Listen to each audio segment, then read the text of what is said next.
At one of the city's largest construction sites, Marcus Thompson spent endless hours operating a tower crane, the job barely keeping him and his 8-year-old daughter afloat after his wife's passing. That scorching summer afternoon, the screams of children in danger would force him to make an impossible choice. His boss Ray Blackwood's words from that morning echoed in his mind. "One more mistake, Thompson, and you're done." Before we jump back in, tell us where you're tuning in from, and if this story touches you, make sure you're subscribed, because tomorrow, I've saved something extra special for you. But as he watched a single mother and her twins trapped in a hazardous situation below, Marcus knew what he had to do. In those few moments of rushing to save them, he lost everything: the job, the stability, his daughter's dance lessons. As he walked home in defeat that evening, heart heavy with worry about their future, he had no idea that from the penthouse suite of the gleaming tower across the street, 3 of the most powerful people in real estate had witnessed his sacrifice. The downtown skyline was a maze of steel and glass, with the Parker Development's new high-rise project towering above them all. Marcus Thompson's crane loomed over the 40th floor, its yellow frame a beacon against the morning sky. From his cabin high above the ground, he could see his daughter Lucy's school in the distance, the thought of her giving him strength through each grueling shift. The construction site buzzed with activity as workers poured concrete and welded steel beams. Marcus watched it all from above, his experienced hands guiding the crane with precision that had earned him 7 years of respect from his fellow workers. But respect didn't pay the bills, and with Ray Blackwood constantly breathing down everyone's neck, the pressure was mounting. "Thompson," Blackwood's voice crackled through the radio, harsh as always. "Speed it up. We're behind schedule on the east wing." Marcus adjusted his hard hat and responded professionally. "Copy that, sir. Maintaining safety protocols." He could almost hear Blackwood's teeth grinding through the static. The morning sun beat down mercilessly as Marcus carefully maneuvered another load of steel beams. His mind drifted to last night's conversation with Lucy. "Daddy, Miss Sarah says I could join the advanced dance class." Her eyes had sparkled with hope. Marcus had smiled, hiding the worry in his eyes. The advanced class meant new shoes, extra lessons, more expenses they couldn't afford. A flash of movement caught his attention. Through his cabin window, he spotted a woman with 2 small children walking along the designated public pathway near the construction site. The path was supposed to be safe, separated from the work area by heavy barriers, but recent rains had made the ground unstable. Marcus watched as the woman struggled with shopping bags while trying to keep her twins close. "All hands on deck," Blackwood's voice boomed through the site speakers. "We've got investors touring in an hour. Everything needs to be perfect." The site erupted into frenzied activity. Marcus noticed a worker below rushing to move materials, unknowingly creating a hazardous situation near the public pathway. He grabbed his radio. "Ground team, check the barrier near Section E. It's looking unstable." Static answered him. Everyone was too busy preparing for the investors. Through his viewpoint above, Marcus could see what others couldn't: hairline cracks spreading through the concrete barrier, the slight lean that spelled danger. The woman was getting closer, her twins now running ahead playfully. Marcus's heart raced as he recognized the warning signs he'd seen 7 years ago, the day he lost his wife Sarah to a similar oversight. His hand hovered over the emergency stop button, knowing that halting operations now would put them hours behind schedule.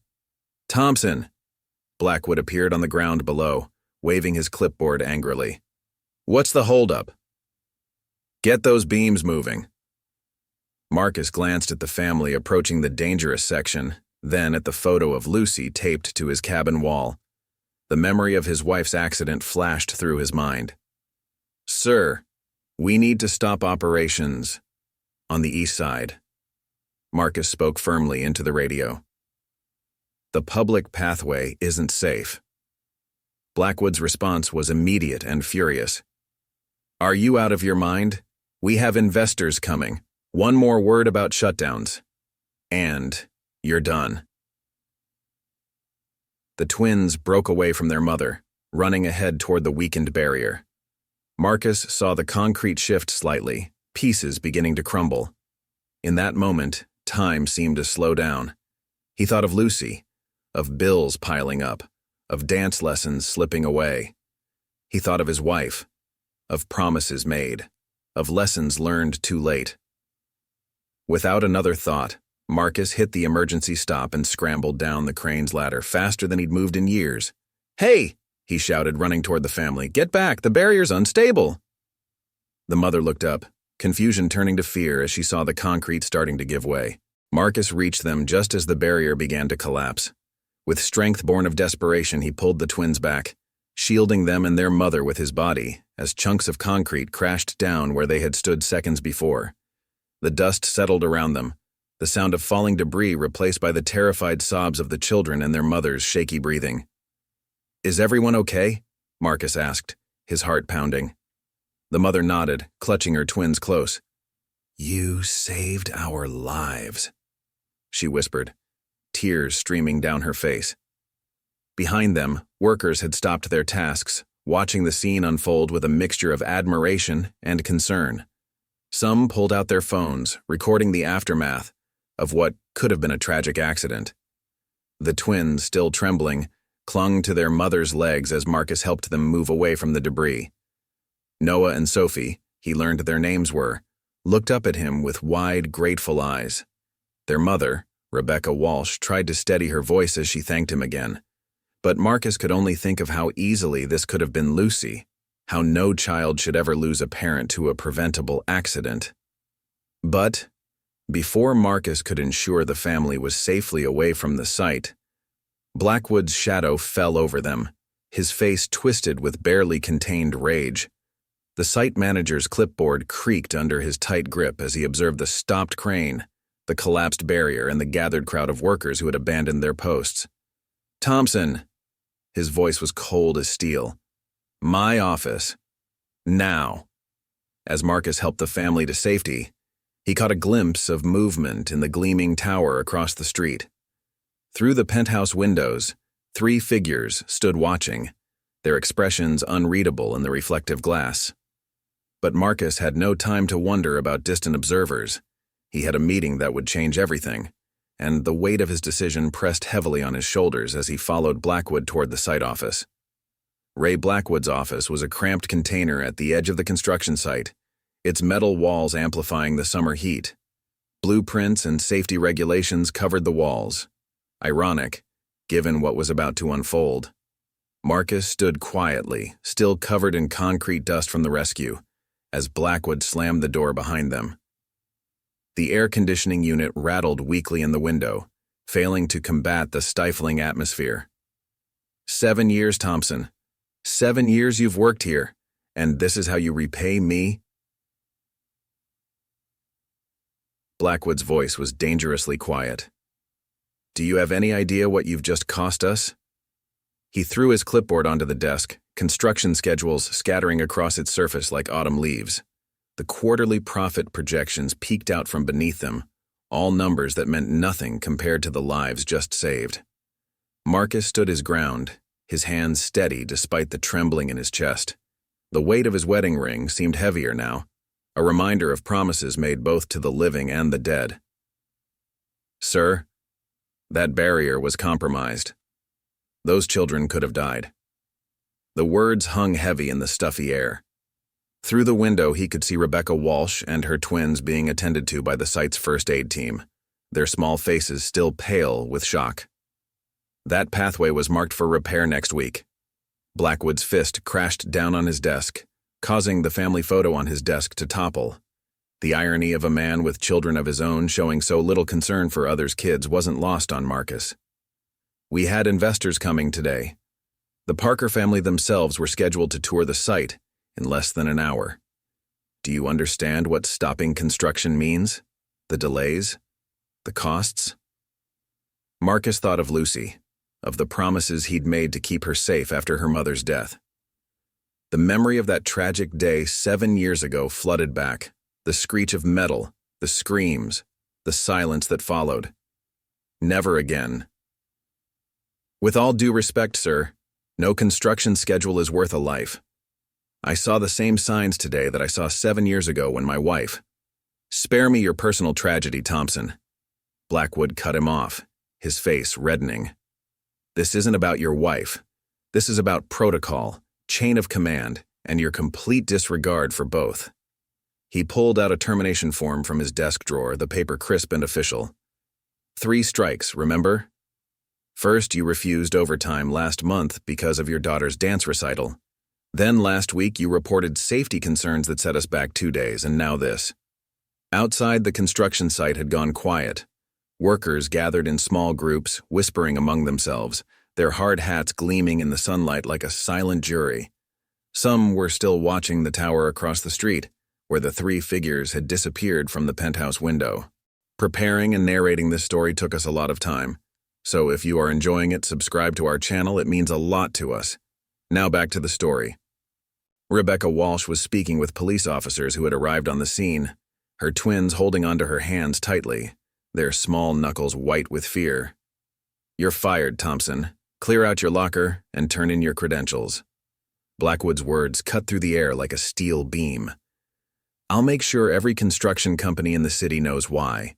Safety concerns are one thing, but insubordination? That's career suicide." He began typing furiously on his computer, no doubt already drafting the scathing recommendation that would follow Marcus to every job application. Marcus thought of Lucy waiting at school, probably practicing her dance steps between classes, her heart full of dreams that seemed to be crumbling like that concrete barrier. How would he tell her? The advanced dance classes she dreamed of now seemed as distant as the clouds passing by the tower's highest floors. But as he watched Rebecca hugging her children through the window, their tears soaking into her shirt, he knew he'd made the right choice. "Sir, I understand," Marcus said quietly, removing his hard hat, running his fingers over the stickers Lucy had decorated it with last Christmas. "But if I had to make the choice again, I'd make the same one. Every time." He placed his site ID and keys on Blackwood's desk, each item representing years of early mornings, late nights, and sacrifices made. The light caught the worn edges of his ID card, 7 years of dedication reduced to a piece of plastic. As Marcus turned to leave, Blackwood's voice stopped him. "You know what your problem is, Thompson.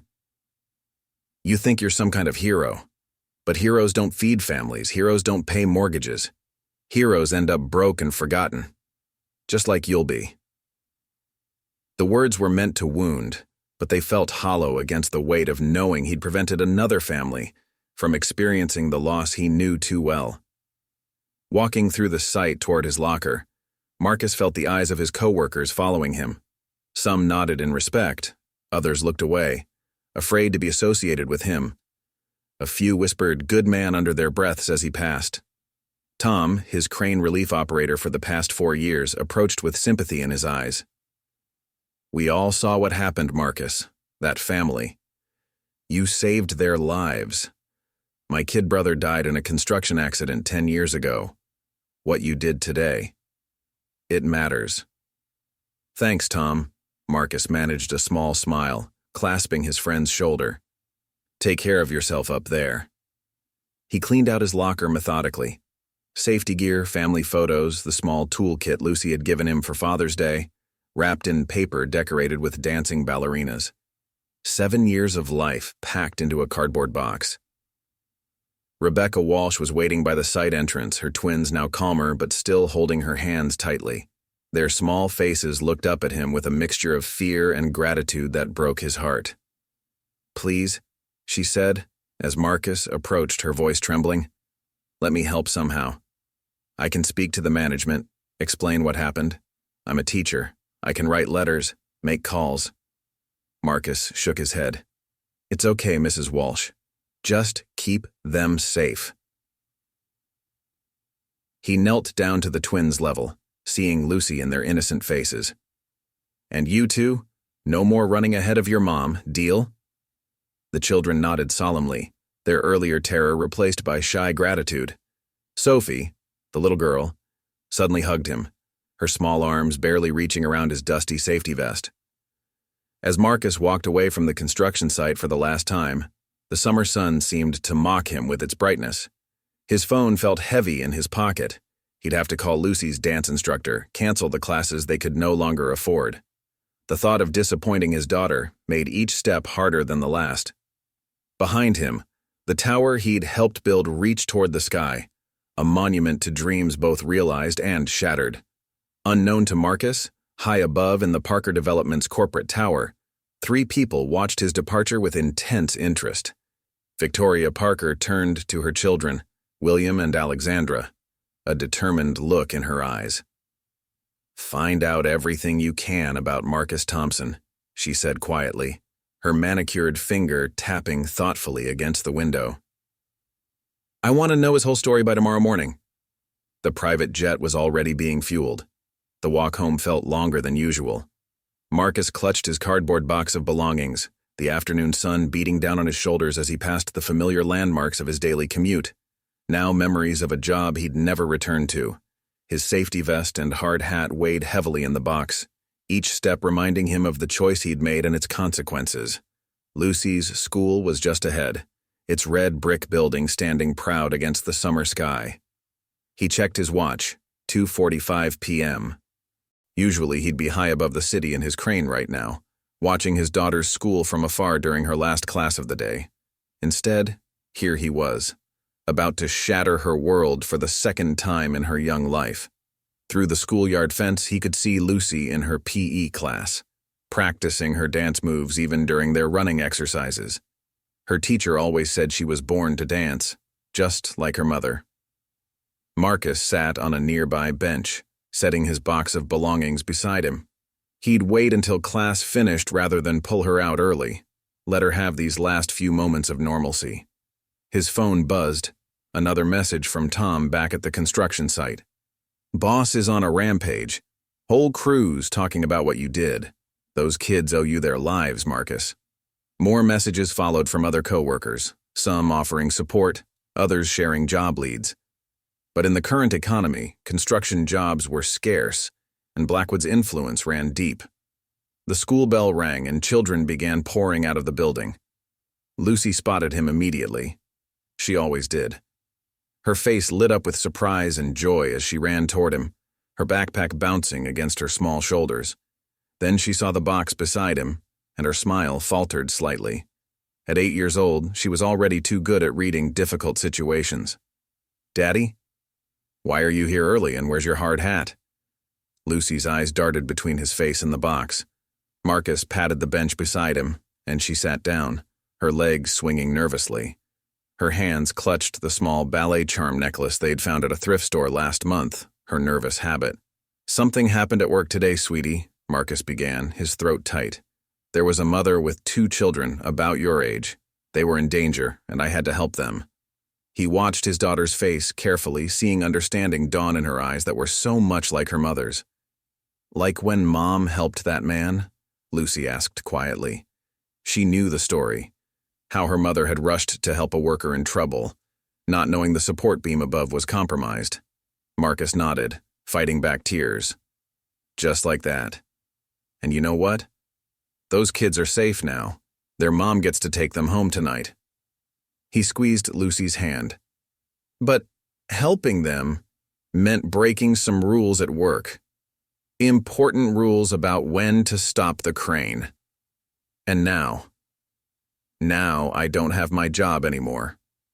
Lucy was quiet for a long moment, processing this information with the peculiar gravity that children of hardship often develop. "Does this mean I have to stop dance classes?" Her voice was small, but there was a strength in it that broke Marcus's heart. "Just for a little while until I find a new job," he promised, though the words felt hollow. "We might have to be careful with money for a bit, but we'll be okay." He pulled her close, breathing in the familiar scent of her strawberry shampoo. To his surprise, Lucy wrapped her arms around him tightly. "I'm proud of you, Daddy," she whispered. Mom would be too. The simple wisdom of her words made his eyes sting with tears he couldn't shed. Not here. Not now. They walked home together, Lucy insisting on carrying the smaller items from his box. She chatted about her day, her dance practices, her friends, but he could sense her trying to keep things normal, to be strong for him, just like she had after her mother's accident. Their apartment felt smaller than usual that evening. Marcus made dinner, simple pasta, their emergency comfort food, while Lucy set up her homework at the kitchen table. The silence between them was filled with unspoken worries and questions about the future. As Marcus washed the dishes, his phone rang, an unknown number, probably another bill collector. He let it go to voicemail. Then it rang again, and again. Finally, on the fourth call, he dried his hands and answered. "Is this Marcus Thompson?" a woman's professional voice asked. "Yes, this is he." "Mr. Thompson, this is Jennifer Hayes, Executive Assistant to Victoria Parker of Parker Developments. Mrs. Parker would like to meet with you tomorrow morning." Marcus nearly dropped the phone. Victoria Parker, the owner of the development company that ran half the construction projects in the city, including his former worksite. "There must be some mistake," he started, but the woman cut him off smoothly. "No mistake, Mr. Thompson. A car will pick you up at 8 a.m. sharp. Mrs. Parker is very interested in discussing today's events with you." The call ended before he could respond. Lucy looked up from her homework, her eyes curious. "Who was that, Daddy?" Marcus stared at his phone, then at the crumpled termination notice in his box of belongings. "I'm not sure, sweetheart, but I think someone important wants to talk to me tomorrow." Outside their window, the city lights began to twinkle on, and somewhere in the distance a private jet touched down at the city airport. At precisely 8 a.m. the next morning, a sleek black car pulled up outside Marcus's apartment building, its polished surface reflecting the early morning sun. Marcus adjusted his tie, borrowed from his neighbor Mr. Chen, along with a slightly worn but presentable suit. He'd been up since dawn, ironing the suit repeatedly, trying to make it look less like the thrift store find it was. Lucy watched from their second-floor window as her father approached the car, her small hand pressed against the glass. She'd helped him polish his dress shoes last night, both of them working together in silence, understanding the importance of this mysterious meeting. "Good luck, Daddy," she called out, her voice muffled through the glass. Marcus turned and waved, managing a confident smile he didn't quite feel. The car's interior smelled of new leather, making Marcus acutely aware of his second-hand suit. The driver, a professional-looking woman in her 40s, adjusted her mirror. "Good morning, Mr. Thompson. I'm Sandra. We'll be heading to the private terminal at City Airport. Mrs. Parker is waiting for you there." Marcus's heart raced. The airport? He'd expected a meeting at the Parker Development offices downtown. Through the car's tinted windows, he watched the city landscape change from residential areas to the sleeker business district. The construction site where he'd worked yesterday was visible in the distance, the crane now operated by someone else. "Mrs. Parker values punctuality," Sandra commented as they approached the airport. "You've made a strong impression already by being ready on time." She paused, then added more softly, "My sister's kids go to the school near that construction site. What you did yesterday, thank you." The private terminal was like nothing Marcus had ever seen. The car glided to a stop near 3 gleaming private jets, their bodies emblazoned with the Parker Developments logo. A small group of people stood waiting near the largest aircraft, their suits probably costing more than his annual salary. Victoria Parker was instantly recognizable from newspaper photos, though they didn't capture her commanding presence. She stood flanked by her children, William and Alexandra, all 3 of them watching Marcus's approach with identical intense expressions. Behind them, to Marcus's shock, stood Rebecca Walsh and her twins, looking much more composed than yesterday. "Mr. Thompson?" Victoria Parker stepped forward, extending her hand. Her grip was firm, businesslike. "Thank you for coming. I believe you've already met Mrs. Walsh and her children, though under less fortunate circumstances." The twins, Noah and Sophie, peeked out from behind their mother, offering shy waves. Yes, ma'am," Marcus managed, his borrowed tie suddenly feeling too tight. "Is everything all right? The children are perfectly fine thanks to you," Victoria finished. She gestured to her own children, William, Alexandra, and I were in our penthouse office yesterday, reviewing the final stages of the project. We saw everything. Her eyes narrowed slightly, including Mr. Blackwood's reaction. William Parker, every bit as polished as his mother, stepped forward with a tablet. We've spent the night reviewing your employment history, Mr. Thompson. 10 years in construction, 7 with our contracted company. Exemplary safety record. And he paused meaningfully. A personal understanding of why safety protocols matter. Marcus's throat tightened. They knew about Sarah, about the accident. Alexandra Parker spoke next, her voice gentler than her mother's and brother's. Mrs. Walsh came to our offices last night. She's a teacher at St. Michael's Elementary, the school, visible from your crane. She told us about your daughter, about how you've raised her alone since your wife's accident. Victoria Parker's expression softened, almost imperceptibly. Mr. Thompson, yesterday you chose to save lives rather than follow protocols. You put children's safety above your job security. That's exactly the kind of leadership we've been looking for. Marcus blinked, confused. Leadership? Our company is launching a new division, William explained, handing Marcus a folder. The Parker Safety Initiative. We're implementing new safety standards across all our projects, with a focus on protecting both workers and the public. We need someone who understands the importance of this mission personally, someone who's proven they'll put safety first, no matter the cost. We want you to head this division, Victoria stated plainly. Full benefits, of course, including comprehensive family health coverage and education assistance. She glanced at Rebecca Walsh, who stepped forward with a warm smile. The twins haven't stopped talking about their hero, Rebecca said softly. When the Parkers contacted me last night asking about you, I told them everything about Lucy's dance classes, about how you've managed alone all these years. Alexandra opened another folder. The position comes with an education fund for Lucy, dance classes included. She smiled. We heard she's quite talented. Marcus stared at the contract in his hands, the salary figure making his head spin. It was more than he'd make in 5 years at his old job. I don't know what to say. Say yes, Victoria Parker replied simply.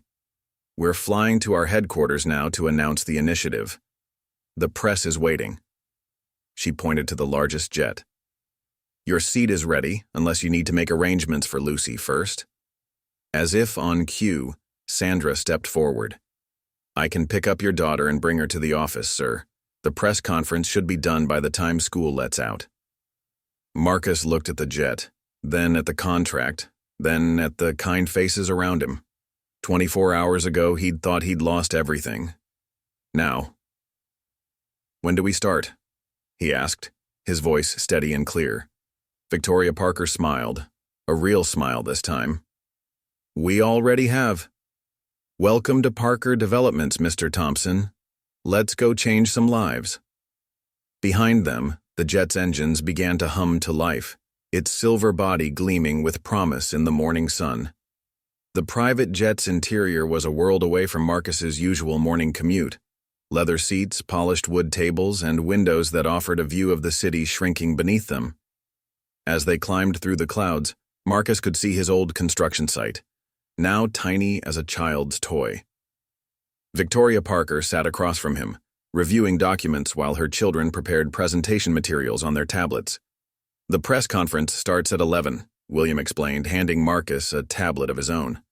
On the screen, a draft press release announced the Parker Safety Initiative, with Marcus's name listed as executive director. We'll need you to say a few words about your experience and vision for the program. Marcus's hands trembled slightly as he read.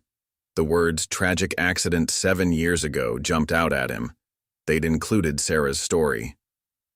Is this all necessary? He asked quietly, thinking of Lucy, of the memories they'd worked so hard to process. Alexandra touched his arm gently. Your story matters, Mr. Thompson.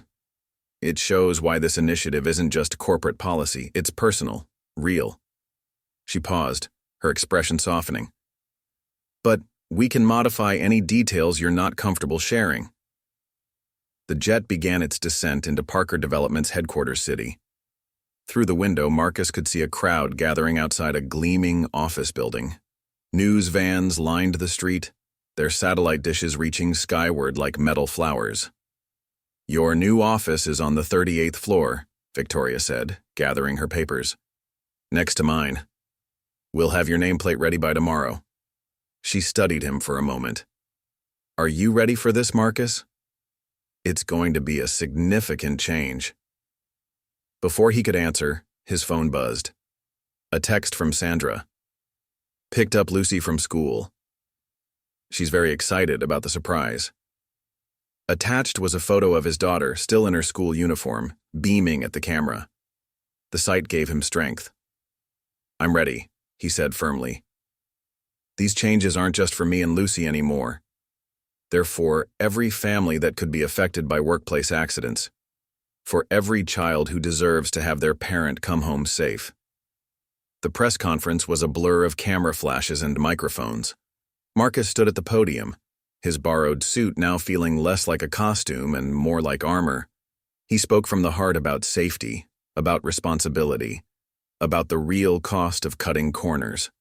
In the back of the room, he spotted Ray Blackwood, his former supervisor's face a mask of disbelief. 7 years ago, Marcus said into the microphones, his voice steady, I lost my wife to a preventable accident. Yesterday, I saw the same warning signs that were ignored back then, but this time I could do something about it. He paused, making eye contact with Rebecca Walsh and her twins in the front row. The Parker Safety Initiative isn't just about rules and regulations. It's about creating a culture where every worker feels empowered to speak up, to act, to protect lives without fear of losing their livelihood.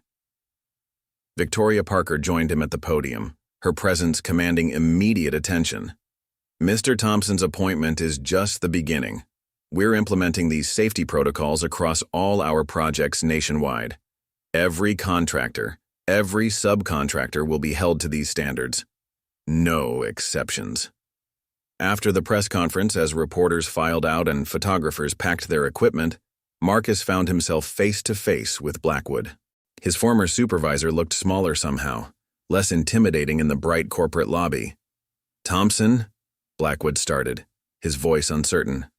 I didn't know about your wife, about what happened back then. Marcus straightened his tie. Mr. Chen would be proud of how well it had photographed. Now you do, and now you have a choice to make. He handed Blackwood a business card with his new title. The initiative will need site supervisors who understand why these changes matter. Think about a Turnitin Zuber.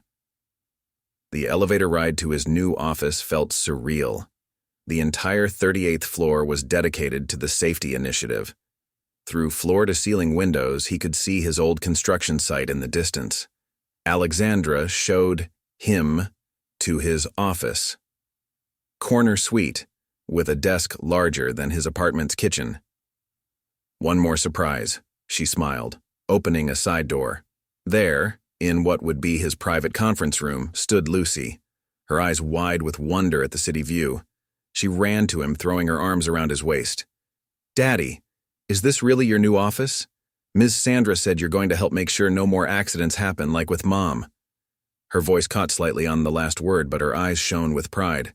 Marcus lifted her up, holding her close as they looked out over the city together. Victoria Parker appeared in the doorway, watching them with a gentle expression rarely seen in board meetings. Lucy, she said warmly, how would you like to see your new dance studio? It's just downstairs in our corporate wellness center. Private lessons twice a week as part of your father's benefits package. Lucy's gasp of delight was all the confirmation Marcus needed. This wasn't just a job change. It was a chance to honor Sarah's memory, to protect other families, to give Lucy the life they'd dreamed of. As the sun set over the city, Marcus and Lucy stood at the window of his new office, their reflections overlaid on the golden skyline. Tomorrow, the real work would begin. But for now, they simply held each other, watching the city transform in the fading light. "Mom would be so proud," Lucy whispered, squeezing his hand. Marcus squeezed back, thinking of Sarah, of Rebecca Walsh's twins, of all the families his new role would help protect. "Yes," he said softly. "She would." 3 months later, Marcus stood at a podium again, but this time with considerably more confidence. The Parker Safety Initiative had transformed more than just his life. Behind him, a banner stretched across the newly completed high-rise building. Grand opening setting new standards in construction safety. The crowd gathered below included construction workers, corporate executives, and families, all united by a shared commitment to workplace safety. "When I started this journey," Marcus began, his voice carrying across the plaza, "I was just a crane operator trying to do the right thing. Today, I stand before you as proof that one moment of courage can create lasting change." He gestured to the rows of construction workers wearing new safety vests with the initiative's logo. "In 3 months, we've implemented our safety protocols across 50 construction sites. Accident rates have dropped by 70%. In the front row, Lucy sat between Victoria Parker and Rebecca Walsh, wearing a new ballet recital outfit. Her dance performances had become a regular highlight at the Corporate Wellness Center, where she now practiced 3 times a week. Next to them, Noah and Sophie Walsh fidgeted in their Sunday best, their mother beaming with pride. Rebecca had become the initiative's community outreach coordinator, sharing her story to help others understand the importance of construction safety. "But numbers don't tell the whole story," Marcus continued, pointing to a wall of photographs behind him. "These are the faces of families who've been impacted by our work. Every picture represents a parent who came home safe, a child who didn't lose a loved one, a community that's stronger because we chose to put safety first." William Parker stepped forward, carrying a sealed envelope. "The initiative's success has exceeded our expectations," he announced, "which is why the board has approved immediate expansion to 3 new states. Marcus, we're not just changing policies anymore. We're changing the industry." The applause was interrupted by a familiar figure approaching the stage. Ray Blackwood, now wearing the initiative's safety coordinator badge, carried a large presentation board. "Mr. Thompson," he said, his voice heavy with emotion, "the crew wanted you to see this." He unveiled the board, revealing hundreds of signatures from construction workers and their families, surrounding a simple message. "Thank you for showing us what real leadership looks like." Marcus remembered their conversation 3 months ago when Blackwood had come to his office, humbled and seeking a second chance. "Safety isn't just rules on paper," Blackwood had said. "I see that now." The transformation in his former supervisor proved that change was possible at every level. Alexandra Parker took the microphone, her eyes bright with excitement. "Today isn't just about celebrating what we've accomplished, it's about announcing our next step." She nodded to Lucy, who practically bounced out of her seat. "The Sarah Thompson Memorial Scholarship Fund will provide educational support to children of construction workers, with a special focus on arts and dance education." Lucy rushed to the stage, wrapping her arms around her father's waist. Marcus felt tears threatening as he held his daughter close. Sarah would have loved this. Her memory living on not just in their hearts but in opportunities for other children to pursue their dreams safely. Victoria Parker watched the scene with satisfaction, then addressed the crowd. "When we witnessed Marcus's choice that day, we saw more than just a brave act. We saw the future of our industry. Today, Parker Developments doesn't just build buildings, we build futures. We protect families. We honor those we've lost by ensuring others don't face the same fate." The ceremony continued with ribbon cuttings and speeches, but Marcus's attention was drawn to a small commotion at the back of the crowd. A group of workers from his old site had arrived, still in their safety gear. Tom, his former crane relief operator, led them forward. "We couldn't miss this, boss," he said with a grin. "Besides, the new protocols you implemented, they just saved their first life yesterday." Marcus listened as Tom described how a junior operator had spotted a potential hazard and immediately called for a stop work order, something that would have been unthinkable 3 months ago.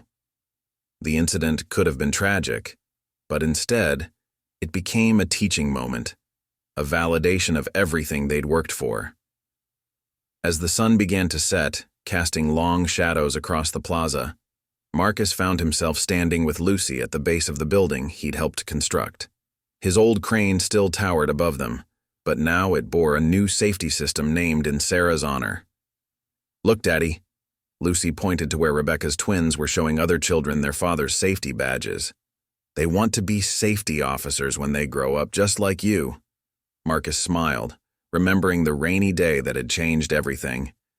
His phone buzzed, a message from Victoria Parker. "Board meeting tomorrow. Time to take this nationwide." Below it was a photo taken at Lucy's last dance recital, where she had dedicated her performance to all the heroes who keep us safe. The plaza was quieting now, but the impact of their work would continue to ripple outward. Tomorrow would bring new challenges, new opportunities to protect families, new chances to honor Sarah's memory. But tonight, watching Lucy practice her dance steps in the shadow of the building he'd helped make safer, Marcus knew that sometimes the biggest changes start with the smallest choices. A light breeze carried the sound of construction from nearby sites, the steady rhythm of progress, but now with an added layer of security and care. The city was growing safer, one building at a time, one family at a time, one choice at a time. 1 year later, Marcus stood at his office window, watching the sun rise over a transformed city skyline. Dozens of construction sites dotted the horizon, each flying the Parker Safety Initiative flag alongside their company banners.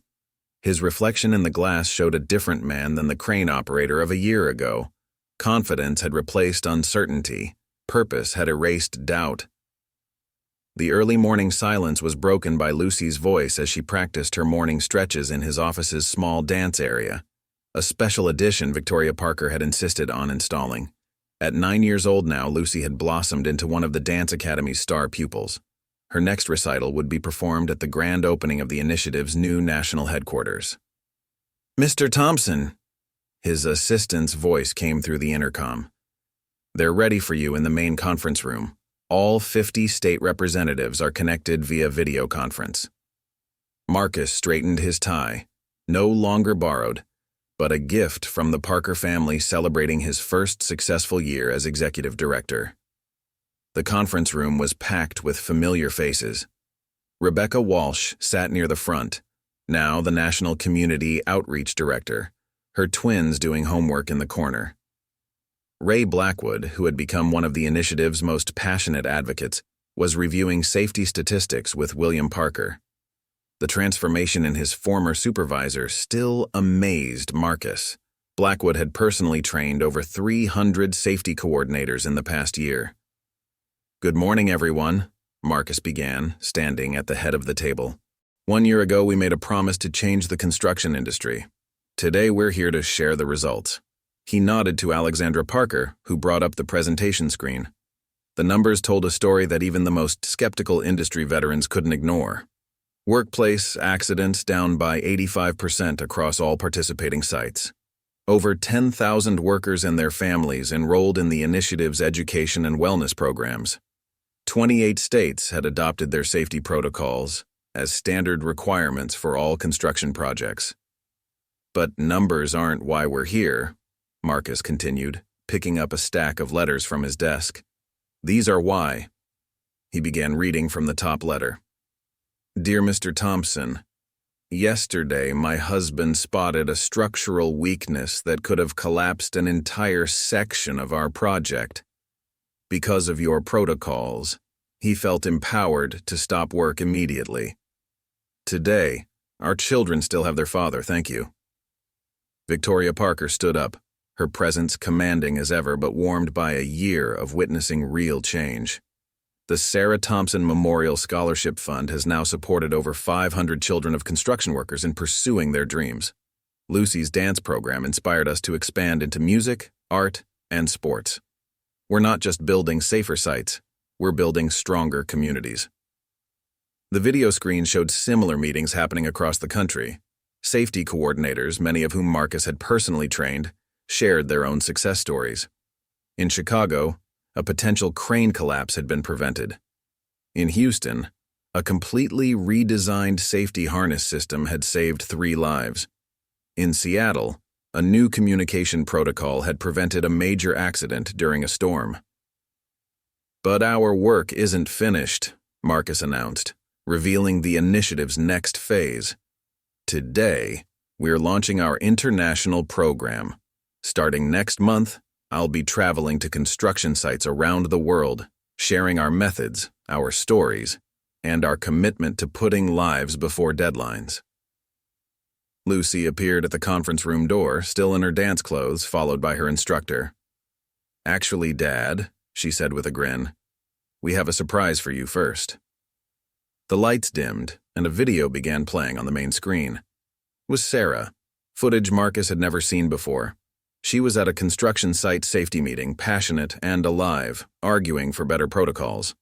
"We can't wait for tragedy to teach us these lessons," she was saying. "We have to be proactive. Put families first." The video had been discovered in old company archives during the initiative's research. Marcus felt tears well up as he watched his late wife unknowingly set the foundation for everything they'd accomplished. Lucy slipped her hand into his, squeezing gently. "Mom started this," she whispered. "You finished it." Victoria Parker waited for the video to end before making her final announcement. "The Sarah Thompson safety protocol is now being written into international construction standards. Her vision, carried forward by her family, will protect workers and families around the world." The meeting concluded with a surprise celebration. 1 year of lives saved, families protected, and an industry transformed. As workers and executives mingled, sharing stories and plans for the future, Marcus found himself back at his office window. Below, the construction site where everything had changed was now a completed building, its plaza decorated with a simple plaque, "Where courage met opportunity." Rebecca Walsh approached, her twins now junior safety ambassadors in their school. "Sometimes I think about that day," she said softly. "If you hadn't been there, if you hadn't chosen to help us. There will always be people who choose safety over security, compassion over convenience," Marcus replied, watching Lucy demonstrate a dance move to the other children. "Our job is to make sure they never have to choose between doing what's right and keeping their jobs." As the celebration continued around them, Marcus's phone buzzed with a message from Sandra, his former driver who now ran the initiative's transportation safety division. "Private jet ready for next week's international launch. First stop, Dubai." The sun was high now, illuminating a city that had learned the true value of a single choice made on a summer day. Marcus watched as Lucy pinned a safety badge on one of Rebecca's twins, the next generation already embracing the legacy of protection and care. "Sarah would be proud," Victoria Parker said, joining him at the window. "Not just of what you've built, but of who you've become." Marcus smiled, thinking of the crane operator who had risked everything to save a family, never knowing he would end up saving so many more. "She would be proud of all of us," he said. "Every life saved, every family protected, every worker who goes home safe, like that's her legacy, that's our future." 5 years after that fateful day at the construction site, the Parker Safety Initiative had become a global standard in construction safety. Marcus Thompson stood on the stage of the International Construction Safety Summit in Dubai, the desert sun streaming through the convention center's massive windows. Behind him, a digital counter displayed the number that meant everything: 257,843 lives protected through initiative protocols. The auditorium was packed with construction industry leaders from every corner of the world. In the front row, 14-year-old Lucy sat tall and proud, now a graceful teenager who had just won her first international dance competition. Next to her, Rebecca Walsh and her twins, now 11, were recording the speech for the initiative's global training program. 5 years ago, I was a crane operator who lost his job for choosing safety over protocol, Marcus began, his voice carrying the weight of experience and the lightness of triumph. Today, I stand before you as living proof that one moment of courage can transform an entire industry. He gestured to the massive screens showing live feeds from construction sites worldwide, all operating under the Sarah Thompson safety protocol. Ray Blackwood, now the initiative's global training director, stepped forward with the latest statistics. In the past 5 years, we've implemented these protocols in 78 countries.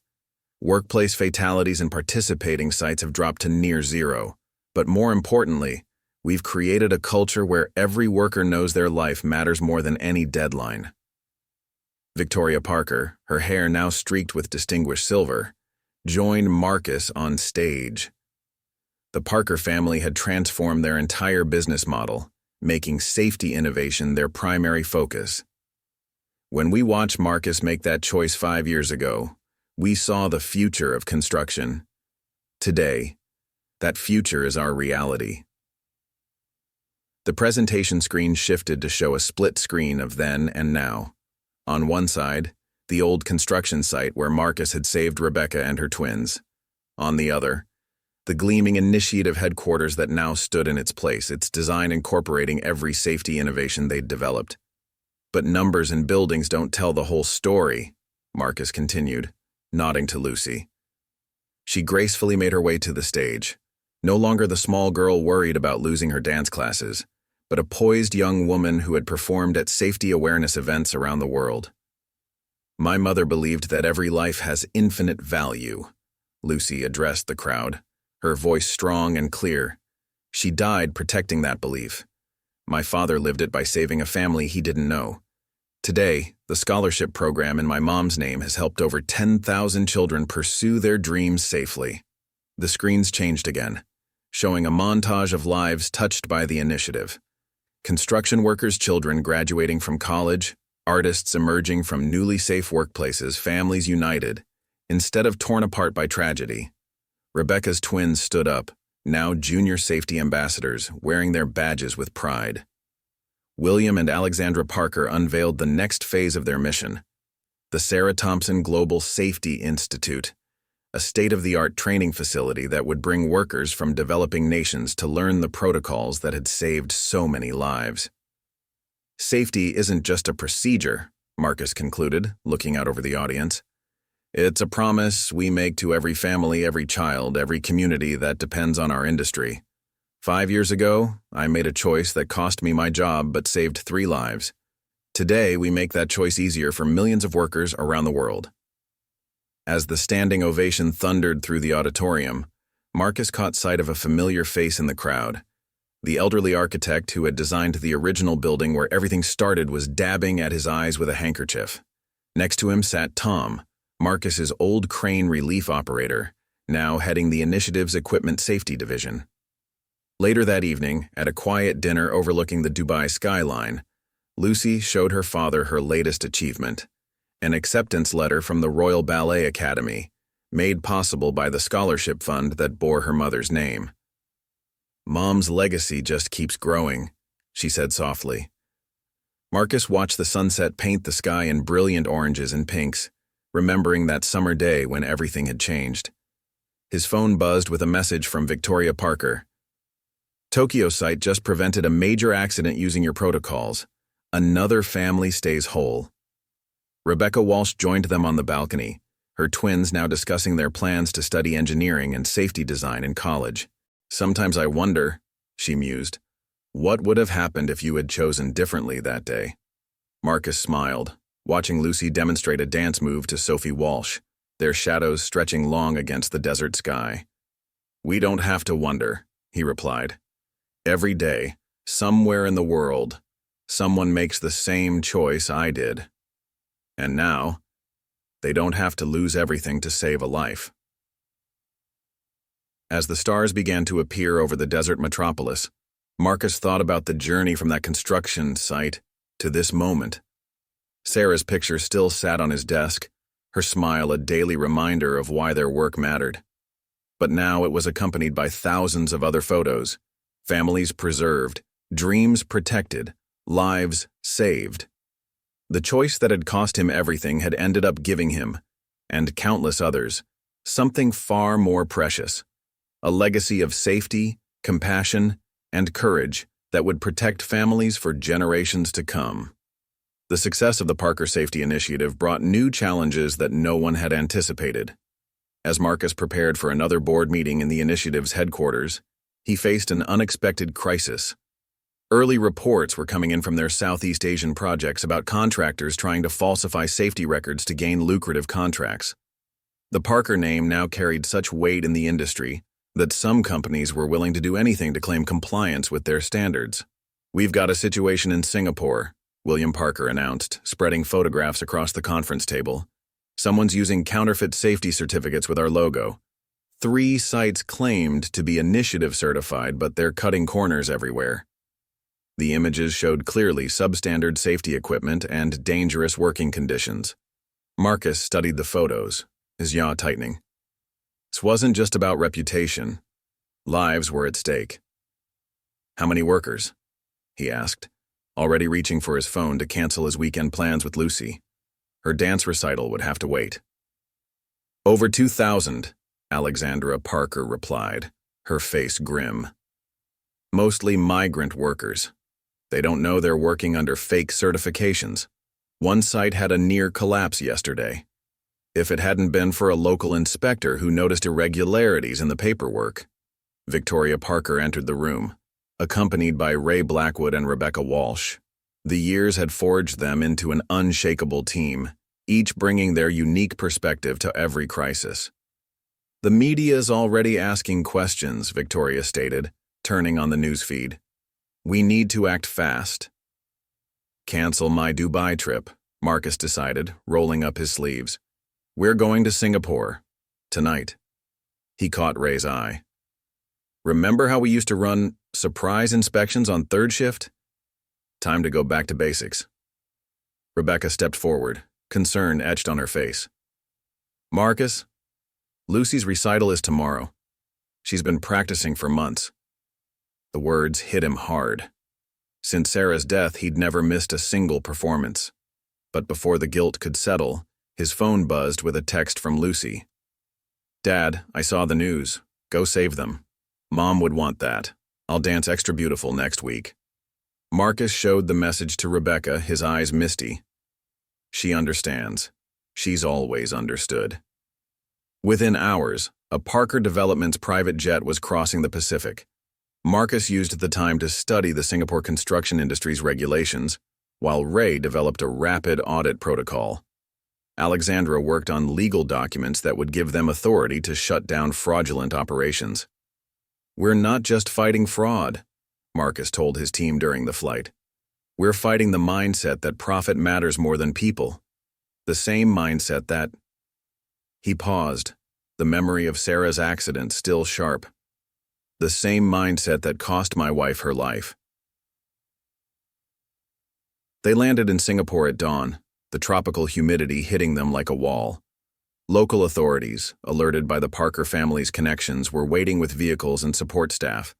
The plan was to hit all 3 suspicious sites simultaneously. Marcus led the inspection at the largest site, a 60-story tower rising in the heart of the business district. The moment he stepped on site, his experienced eyes caught dozens of violations. Worn cables on lifting equipment, improperly secured scaffolding, missing safety barriers. It was like stepping back in time to the bad old days. "Clear the site," he ordered, his voice carrying the authority of someone who'd seen the consequences of such negligence. "Everyone down now." Workers began descending, looking confused and fearful. Marcus spotted a group of men trying to slip away, the site managers who had orchestrated the fraud. Ray's voice crackled over the radio from the second site. "Marcus, it's worse than we thought. They're using counterfeit harnesses. One break and—" He didn't need to finish the sentence. They'd all seen what happened when safety equipment failed. Local media arrived, drawn by the commotion. Marcus faced the cameras directly, Rebecca at his side to translate when needed. "The Parker Safety Initiative exists to protect lives, not profits," he declared. "Today we're shutting down these sites not to punish but to preserve. Every worker deserves to go home to their family." As if to underscore his words, a cable snapped on one of the suspect cranes, sending a load of steel beams crashing into empty scaffolding. Had workers still been on site, it would have been catastrophic. The cameras caught it all, irrefutable evidence of the dangers they were fighting. By nightfall, all 3 sites were closed. Their workers gathered in a nearby community center. Marcus stood before them, Rebecca translating his words into multiple languages. "You're not fired," he assured them. "The Parker Initiative is taking over these projects directly. Everyone will be retrained, properly equipped, and fairly paid." Victoria Parker, watching via video link from New York, nodded in approval. "Send me the budget for whatever you need. We'll make this a model for dealing with safety fraud globally." As the Singapore sunset painted the sky in brilliant colors, Marcus found a quiet moment to video call Lucy. She was still in her dance costume, having just finished a dress rehearsal. "Did you save them, Dad?" she asked simply. Marcus looked out over the site where hundreds of workers would now return home safely to their families. "We're working on it, sweetheart. Just like Mom taught us, one life at a time." The Singapore incident sparked a global movement within the construction industry. 6 months later, Marcus found himself addressing the United Nations International Labor Conference in Geneva, sharing how a single act of courage had evolved into a worldwide safety revolution. The Grand Assembly Hall was filled with delegates from every nation, all eager to learn how the Parker Safety Initiative had transformed workplace safety. Lucy, now performing with a prestigious youth ballet company, sat in the diplomatic section alongside Victoria Parker and her children. At 14, she had become an unexpected ambassador for the cause, using her dance performances to tell stories of lives saved and families preserved. Today, she wore the silver necklace they'd found in Sarah's belongings, a simple charm depicting a crane in flight. "Safety isn't a luxury," Marcus began, his voice carrying the weight of experience and the hope of transformation. "It's not an added cost or a bureaucratic burden. It's the foundation of everything we build." Behind him, screens displayed real-time data from construction sites worldwide, each green dot representing a project operating under initiative protocols. Rebecca Walsh, now the initiative's global communications director, coordinated with media teams as they broadcast the speech to construction sites across continents. Her twins, having just started their first year of engineering studies, were developing a revolutionary safety harness system for their university project. "But today, I'm not here to talk about numbers," Marcus continued, pulling out a worn hard hat, the same one he'd worn on that fateful day. "I'm here to talk about choices, the choice between meeting a deadline and saving a life, the choice between following orders and following conscience, the choice that cost me everything and gave me more than I could imagine." Ray Blackwood, seated with a delegation of international safety coordinators, watched with pride. The man who had once fired Marcus for saving lives now led training programs that empowered workers to make the same brave choices. His transformation had become a case study in leadership evolution. "When I lost my wife Sarah to a preventable accident, I thought my world had ended," Marcus shared, his voice steady despite the emotion. "When I lost my job for preventing another tragedy, I thought I'd failed my daughter. But sometimes what looks like an ending is really a beginning." Victoria Parker rose to join him at the podium, her presence commanding respect from the international audience. "The Parker Safety Initiative began with one man's choice," she announced. "Today we're asking every nation represented here to make the same choice. We're proposing the Universal Construction Safety Accord."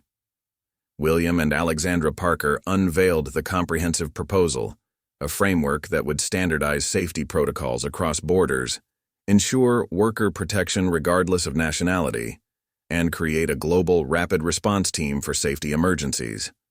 The Singapore incident had proved the need for international cooperation. "But this isn't just about regulations and protocols," Marcus continued, gesturing to a group of construction workers seated in the gallery. They had come from different countries, each with a story of how the initiative had saved lives on their sites. "This is about creating a world where no child has to grow up without a parent because of a preventable accident, where no family has to choose between safety and survival." Lucy approached the podium, her dancer's grace carrying her across the stage. She had choreographed a piece titled The Choice, which told the story of that day at the construction site. As she began to dance, the screens behind her showed footage of lives saved by the initiative's protocols. Children reunited with parents, workers speaking up about unsafe conditions, communities transformed by the culture of safety. The assembly hall fell silent, watching this powerful combination of artistry and activism. In Lucy's movements, they saw the universal language of hope and protection. As she finished, the applause was deafening. Marcus returned to the microphone, his voice thick with emotion. My daughter never got to know her mother, but every day she helps ensure other children don't face the same loss. The protocols we've developed aren't just rules on paper. They're promises to every family touched by our industry. Victoria Parker presented the final element of their proposal, the establishment of the International Construction Safety Institute, with headquarters in major cities around the world. We're not just building structures, she declared.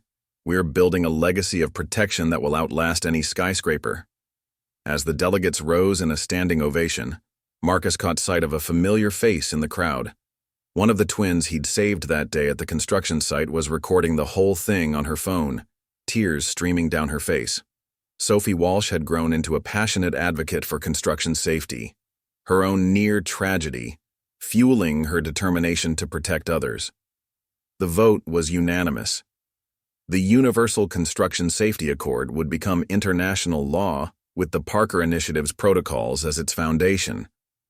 As cameras flashed and delegates congratulated each other, Marcus stood quietly at the podium, touching the worn, hard hat that had witnessed the beginning of this journey. Lucy joined him, slipping her hand into his. "Mom would be amazed," she whispered. "One choice, Dad. One choice changed everything." Marcus looked out over the assembly hall, where the future of construction safety was being written into history. Every day, somewhere in the world, someone faces the same choice I did, he replied. Now, they'll have the support they need to make the right one. The 10th anniversary of the Parker Safety Initiative dawned with an unexpected challenge. Marcus stood in the newly completed Global Safety Center's control room, surrounded by monitors displaying construction sites worldwide. A Category 5 hurricane was bearing down on the Gulf Coast, threatening dozens of high-rise projects under construction. This would be the initiative's greatest test yet, protecting thousands of workers while securing billions in construction equipment. All Gulf sites reporting in, Ray Blackwood announced, his voice tense as he coordinated with regional safety directors. Hurricane protocols activated, but we've got a situation in New Orleans. He pulled up footage of a partially completed hospital tower, its cranes still holding critical medical equipment that needed to be installed before the storm hit. Lucy, now a poised young woman of 19, entered the control room with Rebecca Walsh and her twins. Fresh from rehearsals for her international dance tour, she still wore her practice clothes under a initiative safety jacket. "Dad, they're calling it the storm of the century. The news says it's worse than Katrina." Victoria Parker and her children arrived moments later, having cut short a board meeting in Tokyo. "Marcus," she said, pulling up the latest weather models, "we've got 6 hours before it hits. There's a hospital full of equipment that can't be moved, and 300 workers still on site." Marcus studied the screens, memories of his crane operating days flooding back. He'd worked through storms before, but nothing like this. "Get me a helicopter," he decided. "I need to see it myself." The room fell silent. Everyone knew what he was thinking. "Dad, no," Lucy protested, gripping his arm. "It's too dangerous. Send someone else." But Marcus was already checking weather patterns, calculating wind speeds, remembering everything he'd learned in that crane cabin years ago. "The site supervisor is Jimmy Chen," Rebecca reported, pulling up personnel files. "He's requesting permission to continue installation through the storm, says they can't risk losing the equipment." The parallels to that day 10 years ago were striking. Safety versus expedience, protocol versus necessity. William Parker stepped forward, concern etched on his face. "Marcus, you're not a crane operator anymore. You're the executive director of a global organization. We need you here, coordinating the entire coastal response." But Marcus was already putting on his old work boots, kept in his office as a reminder of where he'd started. "Everything we've built, every protocol we've created, it all comes down to moments like this. Sometimes leadership means going back to your roots." The helicopter flight through the gathering storm was turbulent, but it gave Marcus the view he needed. The hospital tower rose through the darkening sky, its incomplete floors vulnerable to the approaching hurricane. 3 cranes still held vital medical equipment, their cables swaying in the strengthening winds. Landing on the hospital's completed helipad, Marcus was met by Jimmy Chen and his crew. "Sir," Chen began, "we can't lose this equipment. The hospital's counting on it. We've got cancer treatment machines up there. MRI units." Marcus raised a hand, silencing him. "Show me the setup." For the next hour, he assessed every crane, every cable, every connection point. The storm clouds loomed closer, their dark mass threatening on the horizon. Back in the Global Safety Center, Lucy watched through helmet cameras as her father climbed into the lead crane's cabin. "Just like old times," his voice crackled through the speakers. "Lucy, remember what I taught you about wind and weight distribution? Center the load, account for drift, and never rush," she recited, tears mixing with pride in her voice. The entire control room watched as Marcus began orchestrating a precise ballet of mechanical movement, guiding 3 crane teams through the delicate process of securing and lowering the medical equipment. Victoria Parker stood beside Lucy, her hand on the young woman's shoulder.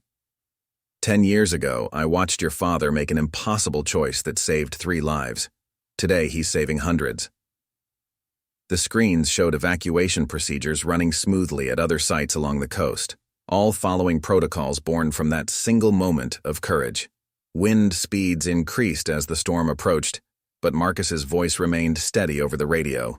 Each piece of equipment was gradually lowered, secured, and protected. His experience from thousands of hours operating cranes, combined with a decade of developing safety protocols, guided every movement. "Last piece coming down," Marcus announced as rain began to lash the tower. The cancer treatment unit, worth millions and desperately needed by the community, descended slowly through the gusting wind. Every person in the control room held their breath until it touched down safely. "Site secured," Jimmy Chen confirmed. "All personnel evacuating." The camera showed Marcus making his way down from the crane, pausing only to secure additional restraints against the approaching storm. Hours later, as the hurricane raged outside, Marcus sat with Lucy in the safety center's break room. The screens showed their protocols working across the coast. No lives lost, minimal damage, communities protected. It was everything they'd worked for over the past decade. "You scared me today," Lucy admitted, handing him a cup of coffee. "But I understand why you had to do it." She touched the crane charm on her necklace, her mother's legacy merging with her father's continuing mission. Marcus smiled, his work boots muddy but his conscience clear. "Sometimes the best way to lead is to remember where you started. Every protocol we write, every life we save, it all goes back to that first choice." 15 years after that fateful day at the construction site, Marcus Thompson stood before a different kind of crowd. The grand auditorium of the World Safety Congress was filled with thousands of people: construction workers, safety officers, industry leaders, and families whose lives had been touched by the Parker Safety Initiative. But today wasn't about protocols or statistics. It was about passing the torch. Lucy, now 24 and a principal dancer with the National Ballet, stood beside him at the podium. She had grown into a remarkable young woman carrying both her mother's compassion and her father's unwavering commitment to protecting others.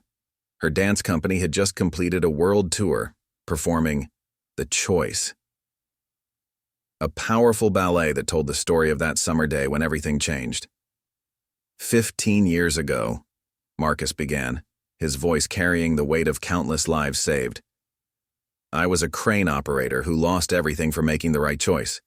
Today I stand before you as proof that sometimes losing everything is just the beginning of something greater." Victoria Parker, now in her 70s but still commanding respect, sat in the front row with her children. The Parker family had transformed their entire business model, making the safety initiative their primary focus. William and Alexandra had expanded the program to every continent, while Rebecca Walsh's twins had grown up to become leading safety engineers. "But this isn't about me," Marcus continued, gesturing to the massive screens behind him. They showed live feeds from construction sites worldwide, all operating under protocols that had become the global standard. "This is about every worker who goes home safe to their family, every child who still has a parent, every life preserved because someone chose safety over expediency." Ray Blackwood, now retiring as Global Training Director, stepped forward with a thick folder. 15 years, 3 million lives protected, 0 fatalities on initiative-certified sites. His voice cracked slightly. And it all started because one crane operator wouldn't look away. The audience's attention turned to a special section near the stage, where Rebecca Walsh sat with her twins, now accomplished young adults. Sophie and Noah Walsh had grown up to design revolutionary safety systems, their near tragedy transforming into a lifetime commitment to protecting others. Next to them sat Tom, Marcus's old crane relief operator, who had trained thousands of workers in the initiative's methods. Lucy approached the microphone, her dancer's grace carrying her across the stage. "Many of you know me as the little girl whose father lost his job saving a family, but I know him as the man who taught me that true courage isn't about being fearless. It's about being afraid and doing the right thing anyway." The screens shifted to show historic footage, Marcus running to save Rebecca and her twins, the crumbling barrier, the moment that sparked a global revolution in construction safety. Then came scenes from the years that followed, the first initiative protocols being implemented, the Singapore intervention, Marcus operating cranes during the hurricane, Lucy's performances raising awareness worldwide. "Today," Marcus announced, "I'm stepping down as executive director of the Parker Safety Initiative." A murmur ran through the crowd. "But this isn't an ending, it's another beginning." He turned to Lucy, who stepped forward with quiet confidence. "The next generation is ready to carry this mission forward," Lucy declared. "We've created the Sarah Thompson Legacy Foundation, combining arts and activism to promote workplace safety worldwide. Every performance, every protocol, every life saved honors not just my mother's memory, but every family that stays whole because of the choices we make." Victoria Parker rose slowly, aided by her children. 15 years ago, we witnessed a simple act of courage that showed us what true leadership looks like. Today, the Parker Safety Initiative isn't just a program, it's a movement. And movements don't end with their founders. They grow, evolve, and inspire new champions. From the back of the auditorium, a group of construction workers in safety gear stood up.